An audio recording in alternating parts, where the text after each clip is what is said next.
queridos hermanos, queremos darles la bienvenida. Estamos en nuestro repaso de la lección, transmitiendo desde el Centro de Producción de la Asociación Metropolitana, y queremos decirles a cada uno de ustedes bienvenidos. Estamos por comenzar nuestra lección, el repaso de la lección número 12, que se titula Acontecimientos Finales. Y es una lección muy importante porque es una de las creencias fundamentales, la creencia número 24 de la Iglesia Adventista.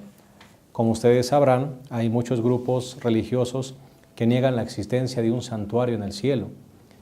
Y nosotros en esta ocasión vamos a reafirmar que realmente esta creencia que tenemos como iglesia es una creencia basada en el registro bíblico y que es una afirmación, es algo claro que la palabra de Dios deja evidente que hay un santuario en el cielo, en el cual se están desarrollando algunas funciones muy importantes que en esta ocasión vamos a analizar.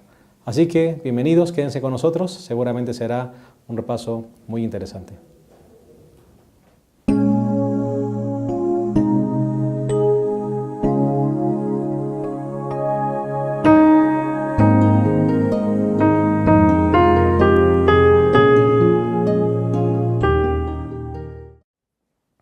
Bien, mis hermanos, estamos iniciando nuestro repaso de la lección.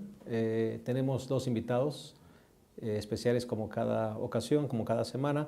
Tenemos al pastor Isidro López. Un placer estar aquí nuevamente en el programa. Gracias, pastor, por estar con nosotros, presidente de nuestra asociación, y nuestro director de Ministerio Personal y Escuela Sabática, el pastor Abraham Ramírez, al cual le damos una cordial bienvenida, pastor. Gracias, pastor. Buenas tardes. Gracias por estar con nosotros. Bien, vamos entonces a meditar en esta lección. Una lección muy interesante, no sé qué les pareció a ustedes, una lección muy importante, porque es una de nuestras creencias, la creencia número 24, que habla acerca del santuario. Sí, de hecho esta lección me parece que trata uno de los aspectos más importantes que nuestra iglesia tiene, una lección de la cual nuestros pioneros decían que era una verdad cardinal y era una de las verdades centrales, justamente en las cuales estaba edificada nuestras creencias y nuestra doctrina, ¿no? Ellen White dice que la correcta comprensión del ministerio del santuario celestial es el fundamento de nuestra fe, para que nosotros nos demos cuenta del alcance que esta doctrina tiene. No es una doctrina más o menos. Y Ellen White dice que es un asunto fundamental. Me parece que si nosotros quitamos el asunto del santuario, quitaríamos muchas cosas y dejaríamos de ser una iglesia especial como creemos que somos, dejaríamos de ser inclusive la iglesia profética y nos convertiríamos en un movimiento más. Y nosotros no somos un movimiento, nosotros somos el movimiento profético. Porque dicho sea de paso, pastor, la doctrina del santuario es prácticamente aceptada solamente por la iglesia adventista. ¿O sí? Hay muy pocos grupos que lo consideran así? Sí, no es tan sencillo. Lo que pasa es que sí hay que estudiar bastante para poder llegar a entender lo que significaba el santuario mientras estaba aquí en la tierra, que de eso vamos a hablar dentro de unos instantes, me parece, y cómo esto se tipifica en lo que el Señor Jesucristo está haciendo ahora en el santuario celestial.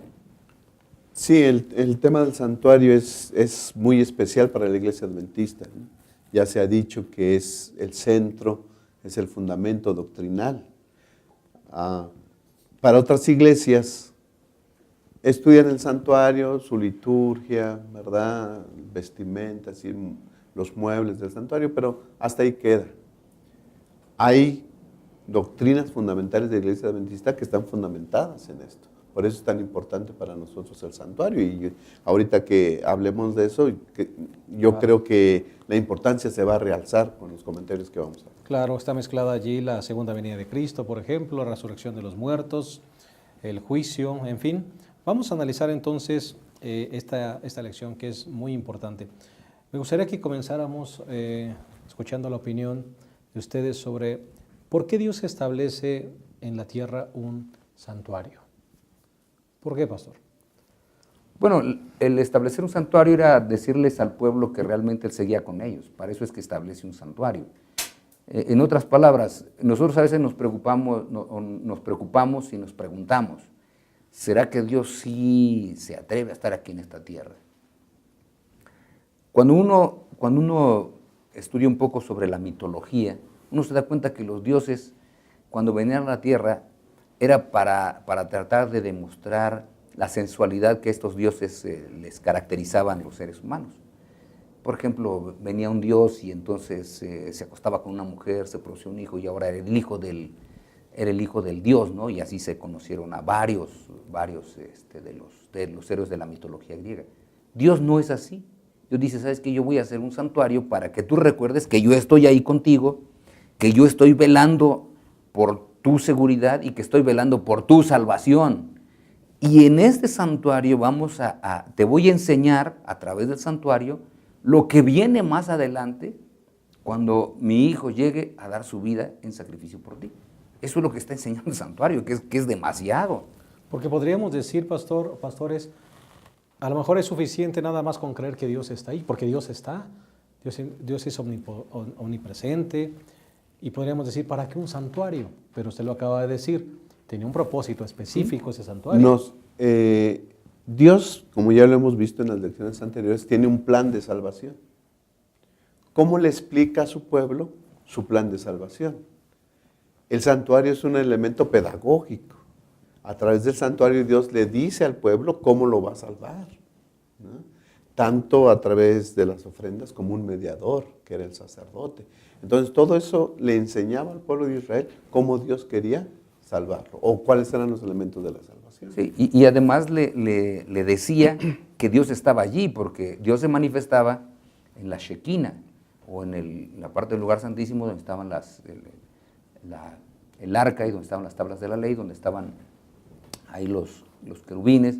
Dios se manifestaba allí y era algo real. Ellos lo vieron. Cuando el santuario se dedica a la presencia de Dios, dice que desciende.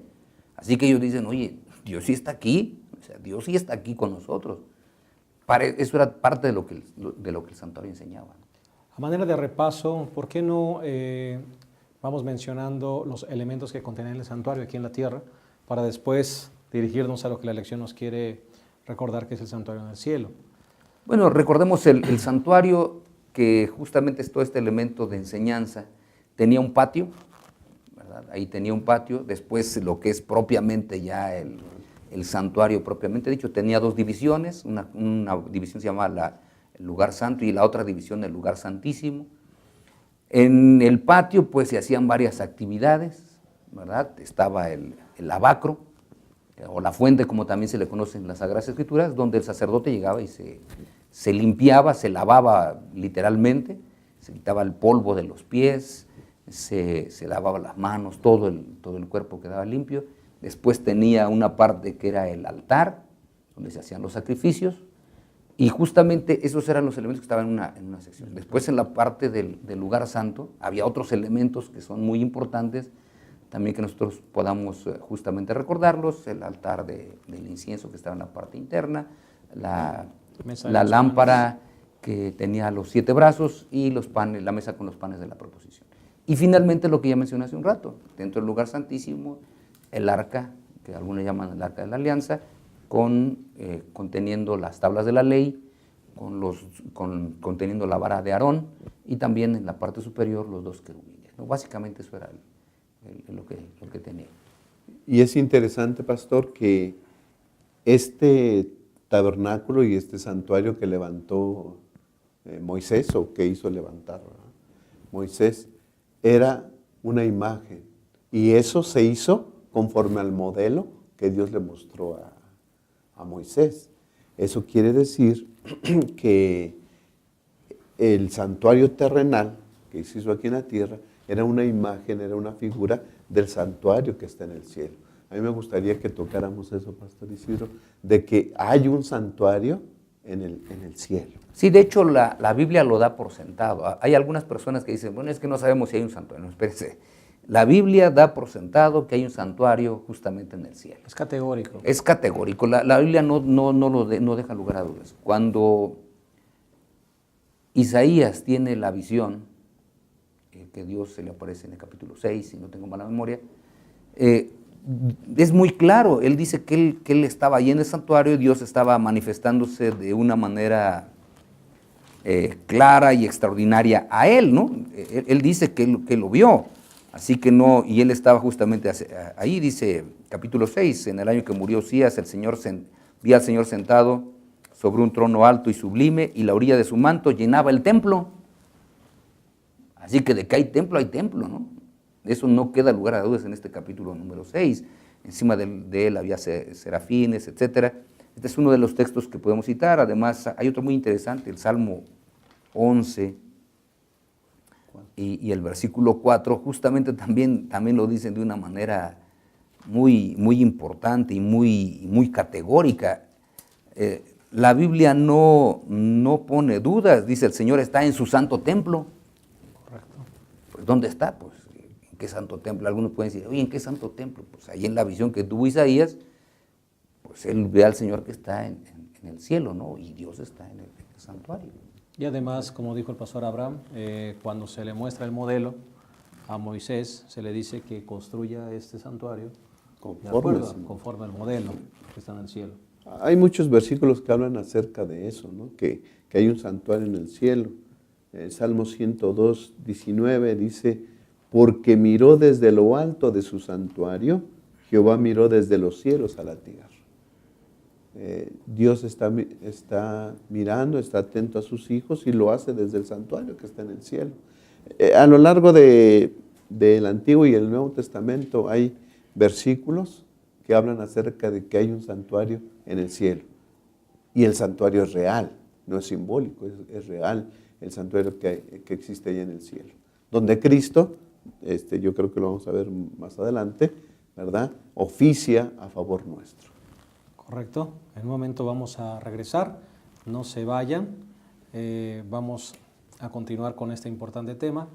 Hemos hablado hasta aquí que una de las doctrinas fundamentales de la Iglesia Adventista, la creencia número 24, es la que habla justamente acerca del santuario. Hay un santuario en el cielo, es categórico lo que la Biblia enseña y es una parte fundamental donde se sostienen varias de nuestras creencias. Vamos a continuar con esta conversación, no se vayan, les invitamos a que se queden con nosotros, en un momento regresamos.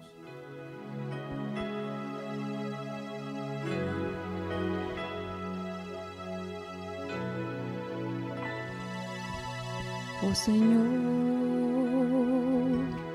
hoy me encuentro ante ti, qué difícil saber lo que será, pero sé que me amas, Señor, y me das el valor. Una y otra vez me dices con amor que tu senda es mejor. Tú me guiarás, Señor. Oh, cuántas veces no puedo entender lo que me pides ser. Cuando todo parece ir mal, solo en ti puedo yo confiar. Sé que es el tiempo en que debo orar y me guiarás, Señor.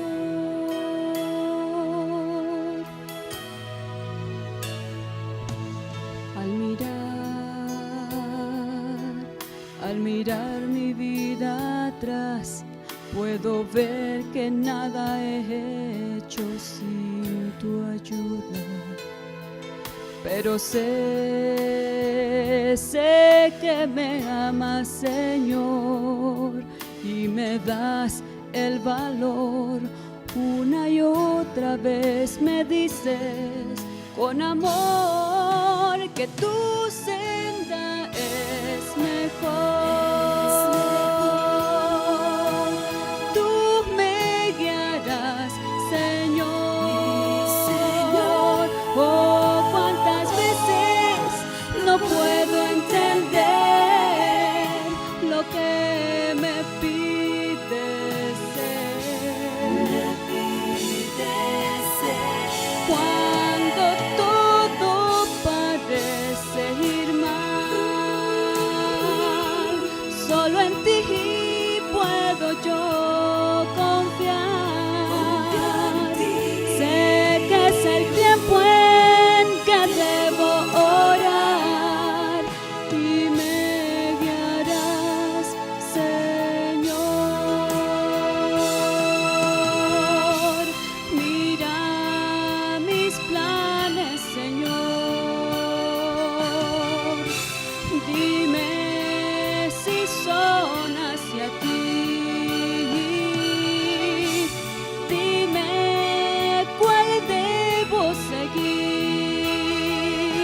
y escucho tu dulce voz, tu senda es mejor.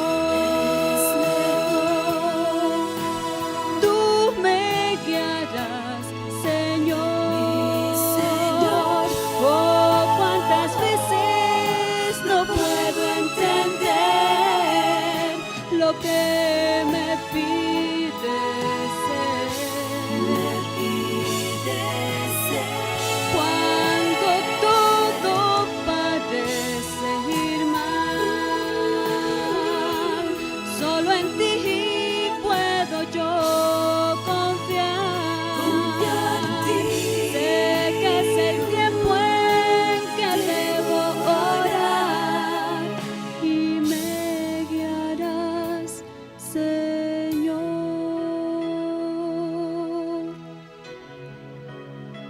Y me guiarás, Señor.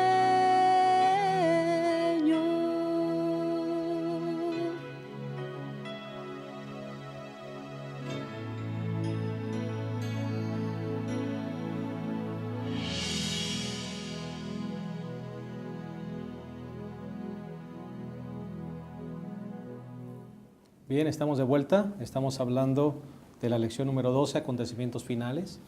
Hemos hablado hasta este momento con nuestros dos colegas, nuestros dos pastores, el pastor Isidro y el pastor Abraham, que el santuario es una de las creencias cardinales de la Iglesia Adventista. Es muy importante porque de ahí se desprenden varias otras de nuestras creencias.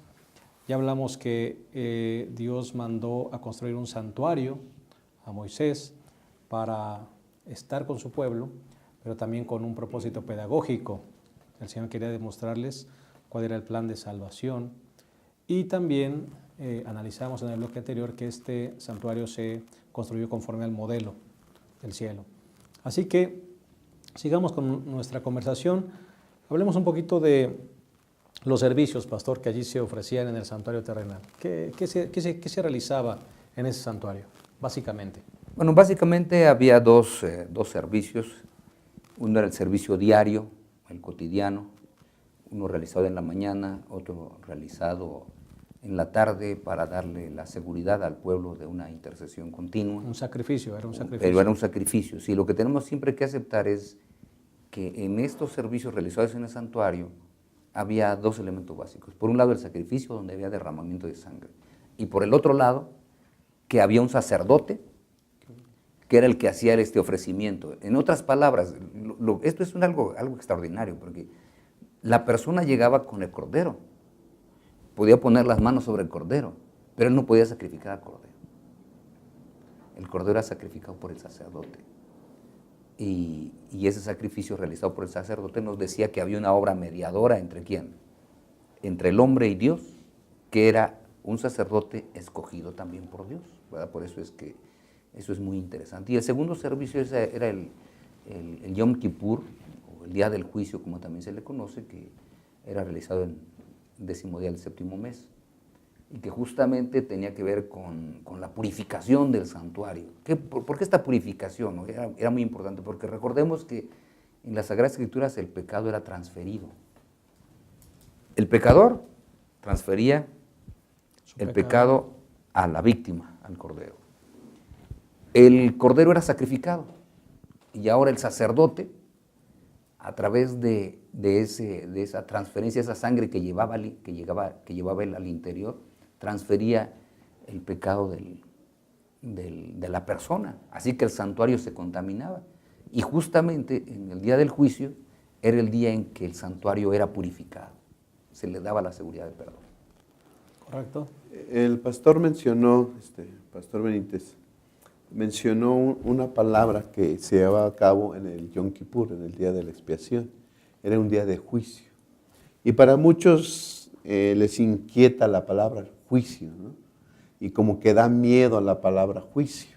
Vamos a comparecer, se van a ver nuestras obras y entonces nos da miedo. Y comparecer ante un tribunal como el que menciona Daniel, ¿verdad? Que un trono de fuego y las ruedas de ese trono también son de fuego, pues sí, como que da miedo. Como que asusta. Como que asusta, ¿no? Pero si recordamos el mensaje de los 3 ángeles, ¿sí?, que es un mensaje, que es el Evangelio eterno, dice el versículo 6, vi volar por el medio del cielo a otro ángel que tenía el Evangelio eterno para predicar a los moradores de la tierra, a toda nación, tribu, lengua y pueblo. Aparece un ángel trayendo buenas nuevas, ¿sí?, diciendo a gran voz, temed a Dios y dadle gloria, porque la hora de su juicio ha llegado. El juicio es una buena noticia. No es para tener miedo, ¿no? Los que vayan a juicio, los que han confiado, ¿verdad?, en su intercesor, ahorita lo vamos a ver, van a ser vindicados junto con Dios. Así que yo creo que en vez de tenerle miedo al juicio, debemos pedirle a Dios que nos lleve a juicio, ¿sí? Y entonces eso está también, estaba figurado en el día de la expiación, en el día del Yom Kippur. O sea, entonces estamos entendiendo que el asunto del juicio no es un asunto de sentir miedo y de decir que no llegue, sino realmente anhelar que llegue el juicio, para que cree en el Señor y confía en Él. Así lo creo. Sí, hace un instante, antes de empezar aquí la sección, nosotros decíamos, tras bambalinas, ¿verdad?, que en el capítulo 23 de Levítico, justamente se le dice en el versículo 2, di a los israelitas, estas son las fiestas establecidas por el Señor. Ahora, entre estas fiestas está el día del Yom Kippur, pero recordemos, es una fiesta. Es cierto, es una fiesta donde yo tenía que afligir, o la persona tenía que afligir su corazón, tenía que confesar sus faltas, tenía que ponerse en paz con Dios. ¿Pero por qué era una fiesta? Porque al final él tenía la seguridad del perdón de sus pecados. Por eso era una fiesta. Y no hay nada. ¿Qué más fiesta podemos nosotros hacer de que cuando venga el juicio, ser declarados justos? Esa es la fiesta más extraordinaria. Y no debiésemos tener desconfianza, porque el que está como abogado nuestro no ha perdido un solo caso. Así que, ¿por qué tengo que tener miedo a un asunto donde el abogado es un experto, que es nuestro Señor y Salvador Jesucristo, y que me puede interceder por mí sin ningún problema y puede presentar su sangre en lugar de la mía? Si ese santuario, pastor, se hizo con el modelo del cielo, estamos hablando que los mismos servicios que se realizaban en el santuario terrenal también se realizan actualmente en el santuario celestial. Bueno, en el santuario celestial sí hay esas funciones. Hay esas funciones, las mismas 2 funciones, no hay más. Cuando nuestro Señor Jesucristo asciende, ¿qué es lo que hace? Pues hacer la función de la intercesión cotidiana. Ahora, lo que a algunas personas, pastor, les queda duda es ¿por qué si en el santuario terrenal se contaminaba, cómo es que en el cielo se puede contaminar también ese santuario? Bueno, otra vez hablamos, recordemos lo que dijimos hace un instante, está el asunto de transferencia. Recuerden, ese es el asunto aquí básico. Yo transfiero mis pecados ¿a quién? A la víctima. Después, ¿qué pasa con la víctima? La sangre es llevada y ahora transfiere ¿qué cosa? Mis pecados al santuario, por eso tenía que ser purificado el santuario. ¿Y ahora qué es lo que está sucediendo en el cielo? Lo mismo. El Señor Jesucristo, cuando presenta mi caso, mis pecados contaminan el santuario celestial, porque se transfieren. Ahora ya no tenemos un santuario terrenal, porque el sacrificio máximo que es nuestro Señor y Salvador Jesucristo ya fue hecho. Y si ese sacrificio ya fue hecho, ahora la gran pregunta es, oye, ¿dónde lo sacrificaron? ¿En qué santuario se va?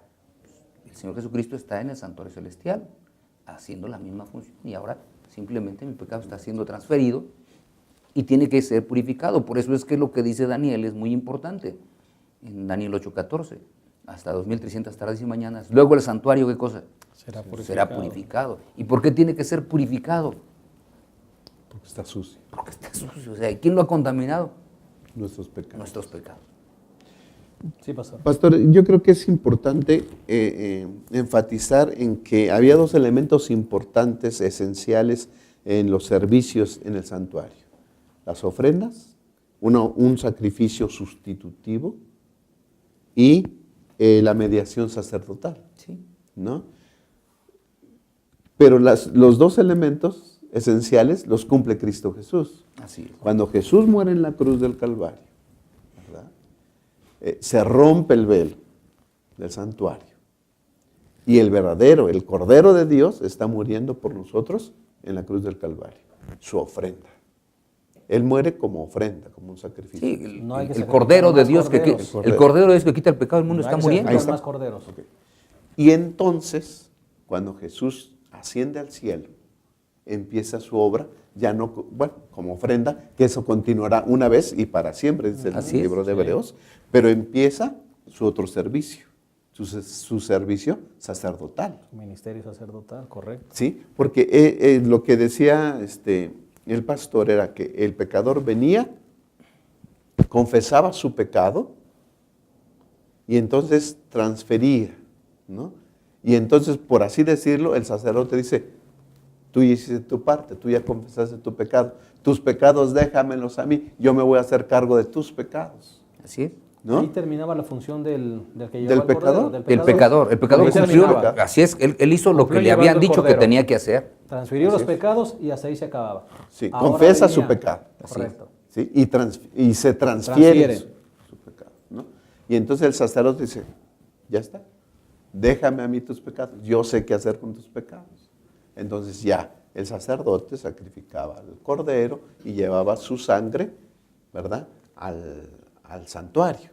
Por eso es que el santuario se ensuciaba, se contaminaba y se tenía que purificar anualmente. Anualmente. Pastor, ¿cuándo se va a purificar el santuario en el cielo? Pues nosotros tenemos que aceptar que estamos en esa fase de purificación, ¿verdad? Nosotros tenemos que aceptar que ahora mismo, cuando el libro de Daniel dice hasta 2300 tardes y mañana, luego el santuario se va a purificado, nosotros estamos en esa segunda fase.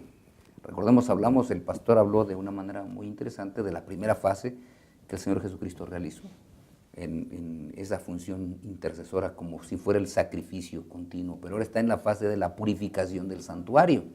Es decir, el santuario debe ser limpiado de los pecados míos, porque los míos están ahí, los de quienes nos están siguiendo por la red están también ahí, y simple y sencillamente lo único que hace falta es que se purifique, es decir, que el santuario quede otra vez limpio.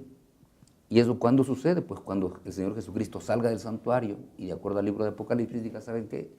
El que es inmundo siga siendo inmundo porque se acabó la función intercesora del Señor Jesucristo y ya no hay más oportunidad. El que es limpio siga siendo limpio, ¿verdad? Porque eso es al final diríamos el veredicto que se realiza en este asunto que también es un asunto otra vez de juicio, porque recordemos que aquí en la tierra, o sea, nosotros cuando vemos el servicio aquí en la tierra, las personas se tenían que arrepentir. Pero ¿qué pasaba con una persona que no se arrepintiera? Porque por eso dijimos nosotros, en el libro de Levítico está parte de las fiestas, así que era una fiesta, un acontecimiento bueno. ¿Y qué pasaba con una persona que no se arrepintiera? Una persona que no afligiera su alma, una persona que no ayunara. Bueno, el mismo libro de Levítico dice que la persona tenía que ser cortada. Así que se daba, ¿qué cosa? Un veredicto al final de la intercesión. ¿Qué es lo que va a pasar al final? También se dará un veredicto. El que es injusto siga siendo injusto, el que es santo siga santificándose, ¿no? La segunda venida, pastor, será el momento cuando... Creo, pastor, disculpe, pastor, creo que podemos conectar el juicio, lo que se hacía en el santuario, con la segunda venida. Correcto. Por ejemplo, San Juan 5:29 dice, y los que hicieron lo bueno saldrán a resurrección de vida, mas los que hicieron lo malo a resurrección de condenación. ¿Ok? Dice que unos para vida y otros a condenación. Ahí se emitió un juicio. ¿En base a qué? Correcto. A un juicio previo. Es decir, antes de la venida del Señor Jesús habrá un juicio donde se determinará, ¿verdad? Unos resurrección de vida, otros resurrección de condenación. Y ahí se habrá determinado ya el destino de cada uno. Sí, un juicio. Ya se emitió el juicio. Sí, en su fase investigadora. Se investiga y entonces determina quiénes, ¿no? ¿Okay? Así que entonces la segunda venida de Cristo ya solamente viene a dar el pago. Así es. Sería la ejecución de lo que pasó previamente. Correcto. ¿Verdad? Porque recuerden, otra vez volvemos, en el día del Yom Kippur la gente afligía su corazón. y al final Dios emitió un juicio. Si alguien no lo afligió, dice las Sagradas Escrituras que era cortado del pueblo. Si alguien no aflige su alma ahora, bueno, el Señor Jesucristo vendrá y entonces unos serán para vida eterna y otros para... Y es que es interesante, pastor, que no se purificaba nada más el santuario, se purificaban las personas también. Dice Levítico 16:30, porque en este día se hará expiación por vosotros y seréis limpios de todos vuestros pecados delante de Jehová. ¿Sí? Por así decirlo, yo iba, cometí un pecado, confesaba mi pecado era remitido al santuario. Así es. Pero cuando en verdad, o sea, yo ya estoy perdonado. Así es. Pero mis pecados eran borrados hasta el día de la expiación. Así nosotros confesamos nuestros pecados ahora. Nuestros pecados son transferidos al santuario, pero va a llegar un día cuando Jesús venga y se acabe todo. Será limpiado. Sí, será limpiado. Justamente. Será limpiado. Vamos a hacer una pausa y en un momento continuaremos con nuestra conversación acerca del santuario. Recuerden que un día especial se acerca, el día de juicio, donde cada uno recibirá conforme a sus obras. Pero nosotros los que estamos escondidos en Cristo no debemos temer, porque nuestro abogado está intercediendo por nosotros y pronto emitirá un juicio y seguramente seremos vencedores en él. Vamos a ir a una pausa y regresamos en un momento. No se vayan.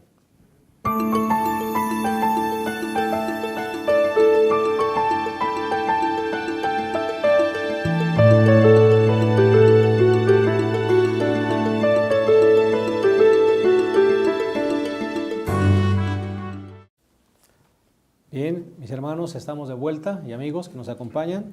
Estamos analizando la lección número 12, acontecimientos finales. Hemos estado hablando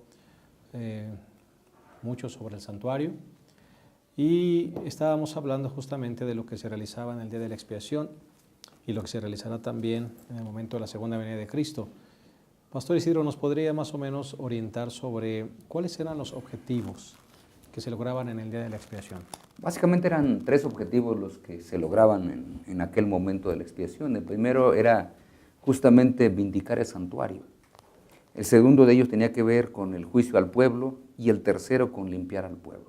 Esos eran los 3 objetivos que justamente se buscaban de manera muy específica.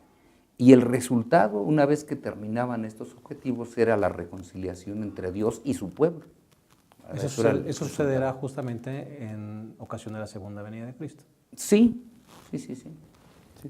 Ahora, ¿quiénes van a participar en él? La Biblia habla de 2 resurrecciones, que yo creo que también la siguiente semana lo mencionaremos, pero habla de 2 resurrecciones.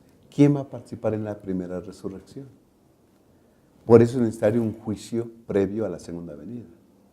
El juicio previo a la segunda venida dice, ¿verdad?, quiénes murieron en Cristo, confiando en Él, en sus méritos, para que entonces esas personas que murieron creyendo en Cristo, ¿sí?, tengan reconciliación eterna con Él, cuando ellos resuciten en la primera resurrección. Y también el juicio previo nos dice quiénes están viviendo, guardando la ley de Dios y teniendo la fe de Jesucristo, para que cuando venga Cristo, ¿verdad?, entonces puedan vivir con Él. Siempre es necesario un juicio previo, ¿sí? Y eso nos une a la segunda venida de Cristo Jesús, ¿no?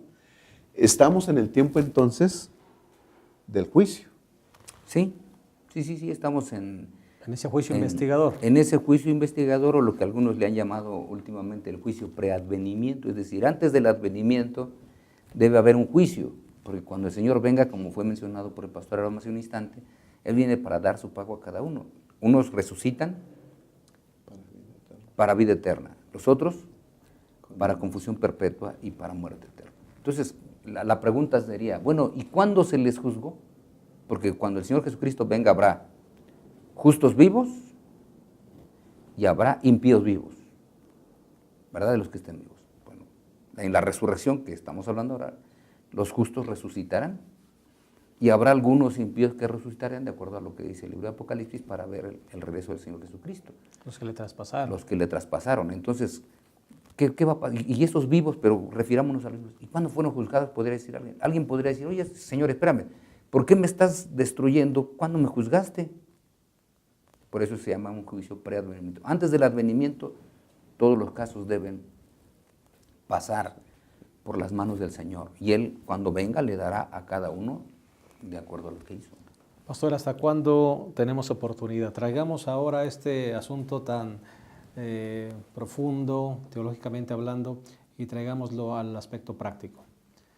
¿Hasta cuándo tenemos oportunidad para ser aprobados en ese juicio? Bueno, la oportunidad la tenemos todos los días, porque aceptamos a Jesús como nuestro Señor y como nuestro Salvador, y nosotros no debemos preocuparnos por el juicio. No sé si el pastor Abraham se acuerda cuando algunos predicadores, digo, se acuerda porque él lleva mucho tiempo en la iglesia y pues algunos predicadores decían, ¿saben qué? Es que nuestro nombre, hay que portarse bien porque nuestro nombre puede estar pasando en este momento. Y entonces a algunos como que les daba miedo. No sé si el pastor se acuerda, pero yo veía mucha gente que decía, no, yo no quiero que pase mi nombre. ¿O qué tal si ya pasó? ¿O qué tal si ya pasó? Reprobé el examen. Y reprobé, entonces ¿para qué sigo? No, aquí el asunto es que mientras yo tenga vida, tengo que estar conectado con el cielo, no puedo desconectarme, yo tengo que estar conectado con el cielo, nada más, es todo lo que tengo que hacer, decirle al Señor Jesucristo, ¿sabes qué? Tú eres mi Señor y eres mi Salvador. Manténme fiel. Manténme fiel. Porque puede pasar lo que dice San Mateo capítulo 23, que es muy interesante, dice que en aquellos días hay un siervo que simple y sencillamente el Señor le dice, ¿sabes qué? Mira, voy a venir, pero dice que este dijo, mi Señor se tarda en venir. Y empezó a herir a sus consiervos, a comer y a beber con los borrachos. Es decir, su Señor se tarda en venir y como no vino empezó a portarse de una manera. ¿Para qué nosotros vivimos un estilo de vida diferente? Pues porque el Señor ya nos ha redimido y nos ha dicho que somos diferentes. No lo hacemos para ganar el cielo, sino porque ya el Señor nos declaró que somos salvados y los salvados ahora viven diferente. Viven como salvados. Por eso es que no somos como el consiervo que dice, mi Señor se tarda en venir. ¿Cuánto se ha tardado? Híjole, ¿será que se va a tardar más? Yo no me preocupo. Porque me puede dar tiempo de desordenar mi vida y después me arrepiento. El único problema, dice la parábola que contó el Señor Jesucristo, que su Señor vino de este siervo antes de que él se diera cuenta y quedó amor, dice, lo castigará y lo pondrá con los hipócritas, ahí será el llanto y el crujir de dientes. Alguien que quiso vivir y no fue. Hay una palabra que está en el servicio del santuario, que es el continuo. ¿Qué es lo que hace Jesús continuamente por nosotros? Su sacrificio expiatorio continuamente es efectivo para nosotros. Pero tal vez lo podamos usar en otro. Es un continuo andar con Cristo Jesús. Es un continuo, ¿sí? Confiar en Cristo Jesús. Sí, sería el otro continuo. El otro continuo, ¿no? Estar continuamente con Cristo Jesús. ¿Por qué? Porque, bueno, el juicio ya pasó el juicio, mi vida ya pasó a juicio, ¿o qué? Okay.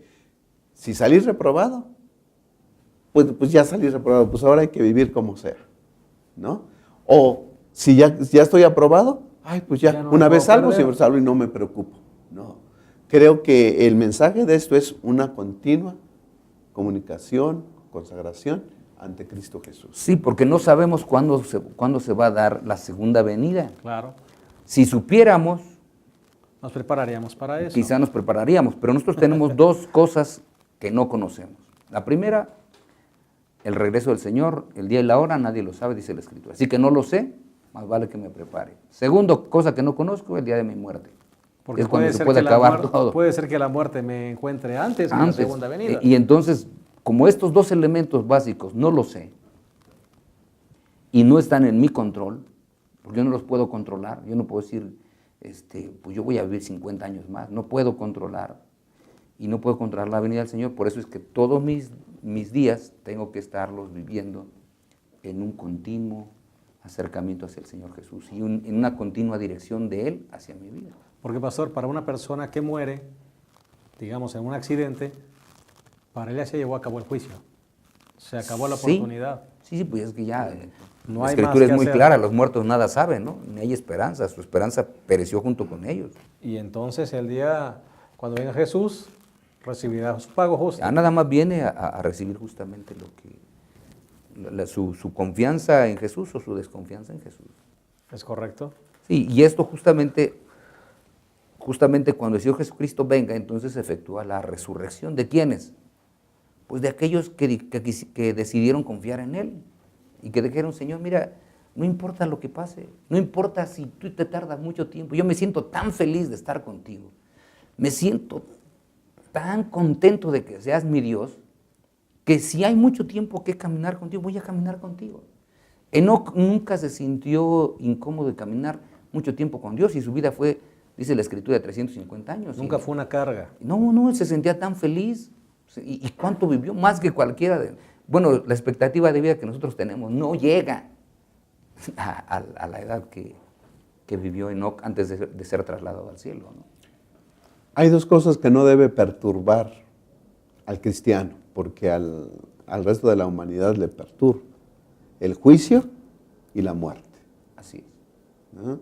Porque las dos cosas están seguras en Cristo. Así es. Jesús ya, en el juicio, Jesús es nuestro abogado. Dios quiere nuestra salvación. El Espíritu Santo nos invita a arrepentirnos. Los ángeles están interesados también en nuestra salvación. ¿Qué problema hay? Es más, hasta debiésemos decir, Señor, ya ven, porque cuando venga es la emisión del juicio. Y la muerte está solucionada. A la muerte del Cordero nos da vida eterna, a los que creen en Él.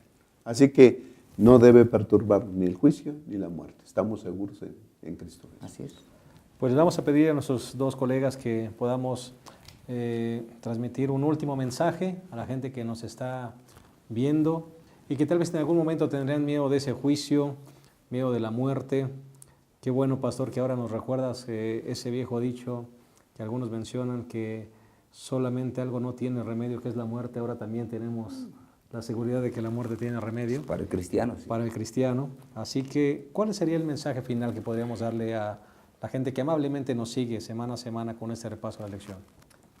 Pues yo les diría, número uno, confíen en el Señor Jesucristo. Ese es lo primero que les tendría que decir. El juicio es a favor de los santos, nunca es en contra de los santos, es a tu favor. Ya creíste en Jesús, estás escondido en Él, entonces el resultado final, cuando el Señor Jesucristo emita su veredicto, será: hijo, hija, eres perdonado, bienvenido a la patria celestial. Mientras Jesús viene, vive acorde hasta que espere su venida. Y si el Señor te llama al descanso, ten la seguridad de que vas a resucitar en el día postrero. Amén. Muchas gracias, pastor. Pastor Abraham. El pecador venía y confesaba su pecado y transfería su pecado al animal que iba a ser sacrificado. Confesemos nuestros pecados y confiemos en Jesús tanto como el sacrificio, porque Él murió por nosotros, como su obra que está realizando a favor nuestro en el santuario celestial. No hay elementos de miedo en esto, de temor. El juicio es a nuestro favor, bendito sea Dios. Aceptemos lo que Jesús hace por nosotros y vivamos tranquilos siempre en un continuo acercamiento a Cristo Jesús, en una continua consagración a Él. Muchas gracias. Me quedo para el último mensaje con las palabras del pastor Abraham Ramírez, que decía que no debemos tener miedo del juicio ni de la muerte, porque nuestra vida está escondida en Cristo Jesús.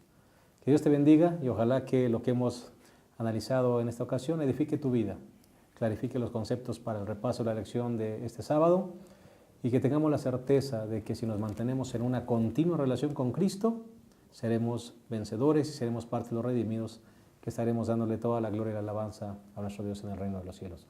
Muchas gracias por habernos acompañado. Recuerden que el día viernes estaremos en vivo contestando preguntas. Envíennos sus preguntas y el día viernes a las 9 estaremos en vivo compartiendo con ustedes la respuesta para estas preguntas. Que Dios les bendiga. Muchas gracias por habernos acompañado. Les esperamos la próxima semana.